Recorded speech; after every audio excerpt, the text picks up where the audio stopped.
What if I told you that you're asleep right now? No, not in your bed and not in a dream, but asleep, while walking, talking, working and living. According to one man, that's exactly the case for most of humanity. We walk through life reacting, repeating, imitating, believing we're making conscious choices, when actually we're really just functioning on autopilot.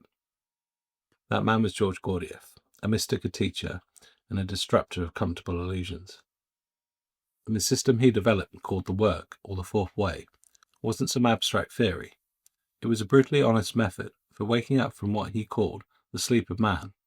And it isn't just spiritual, it's practical. Gurdjieff's teaching influenced some of the most brilliant thinkers, artists and writers of the 20th century, from Bill Murray, Alan Watts and Peter Brooks. And even the Enneagram, the personality model you've probably seen before, has its roots in Gurdjieff's teachings. So in this video, I'm going to break down who Gurdjieff really was, what the work is, and how it can radically shift the way you live your life. So if you're ready to stop dreaming and start being, let's begin. So Gurdjieff was born between the 1860s and the 1870s, depending on who you ask, in a region near the Caucasus Mountains. That area is at the intersection of Russia, Turkey, Armenia and Persia, where a crossover of many spiritual traditions took place. And Gurdjieff, much like me, and probably many of you watching, had one question: why are we here? That question drove him across deserts, monasteries, and hidden esoteric schools for decades. He discovered ancient wisdom, forgotten techniques for transformation. When he finally returned to the West, what he brought with him was unlike anything Europe had seen before. He didn't preach love or light, and he didn't offer comfort. What he offered was a slap in the face. He taught that humans aren't conscious, we're machines, hypnotized by habit, emotions, and false identity. In his own words, man is a machine. All his actions, words, thoughts, feelings, convictions, opinions, and habits are the result of external influences and impressions. And this might sound harsh, but Gurdjieff wasn't trying to insult anybody. He was trying to offer a way out.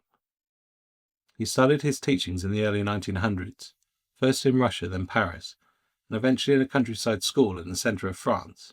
There, students practiced the work, a path that didn't involve isolation in a cave or a monastery, but transformation within everyday life. So Gurdjieff called it the fourth way, because the traditional paths of enlightenment, those of fakir, the body, monk, the emotion, and yogi, the mind, each focused on one part of the human being, usually in isolation. But the fourth way, it worked on all three centres, body, heart and mind, simultaneously and in the middle of the day. There were no temples, no robes, no rituals. Your life was the laboratory. So what does the work actually involve? Well, at its core, it's about becoming aware of how unconscious you are. There's four main practices to do this.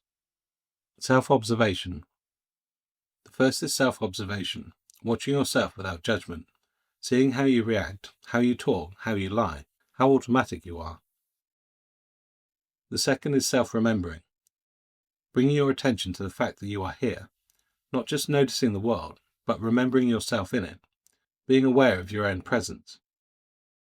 The third is divided attention, holding two things at once, your awareness of the outside world and the awareness of yourself experiencing it. And the fourth is non-identification, detaching from thoughts and emotions, not in a cold or a negative way, but seeing that you are not the anger, the fear, the pride. You are the one witnessing it. And that's just the beginning.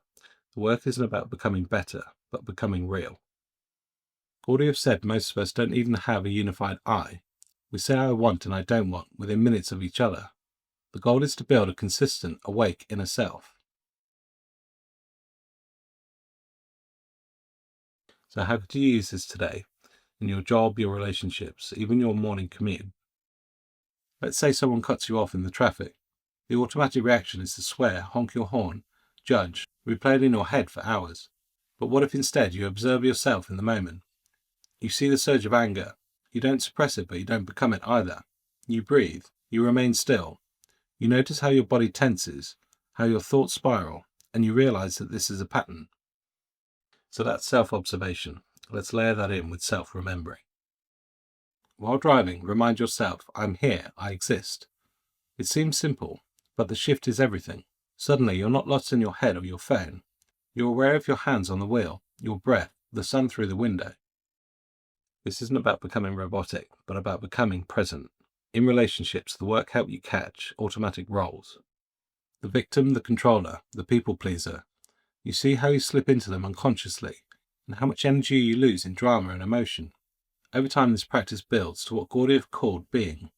A stable, grounded, awake center in you. Not a performance, not a persona, a real I.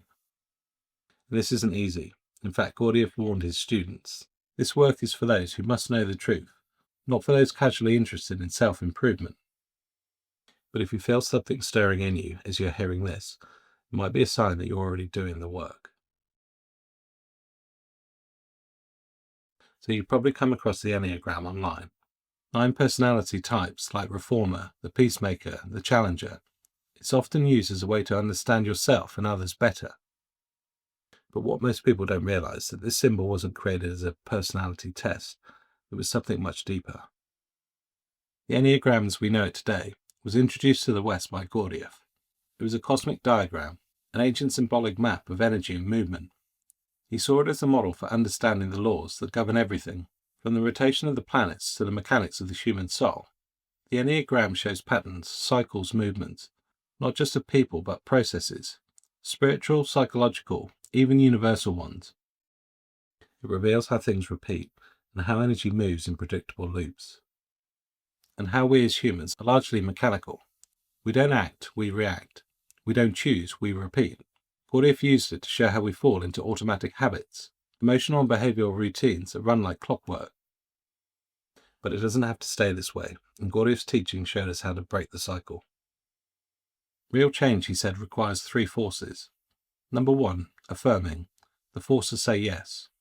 Number 2, denying, the force to say no. And number 3, reconciling, the higher force that brings transformation by balancing the two. When you start to see your own patterns this way, everything begins to shift. You no longer see obstacles as something to avoid. You use them, you become aware of them. This isn't about becoming perfect, but about becoming awake. Recognizing your patterns isn't failure, it's freedom. And that changes everything. So the strange thing about all of this is that Gurdjieff didn't want followers. He didn't want you to believe him. He wanted you to test everything. And he would often confuse his students on purpose, giving contradictory instructions, making outrageous claims, and watching who reacted and who observed themselves reacting. He believed that only through friction and real inner conflict do we develop the fire necessary to create a soul. Yes, that's right. Gurdjieff said that most of us don't have a soul in the full sense. We have the potential for one, but it must be grown through conscious effort. You grow it through struggle, but also through attention, through choice, through presence. He didn't want to save you. He wanted you to wake up and save yourself. And maybe that's what you've been feeling lately. That sense that something is off, that life is repetitive, shallow, like something is missing. That's not depression, that's the core. The work doesn't promise bliss or escape. It promises clarity, and from that clarity comes freedom. So if you are asleep right now, there's no shame in it. Most of us spend our life that way. But once you know even a little, then the spell starts to break. The work is not a path for the many, but it's a path for those who can't pretend anymore. Gurdjieff left behind no churches, no dogma, no final answers, only a mirror, a system, a way. If something in you resonated with this message, that's a part of you that's already waking up. Now the question is, will you keep going? I hope you enjoyed this video. If you did, don't forget to like, share, leave me a comment. I always love hearing from you guys.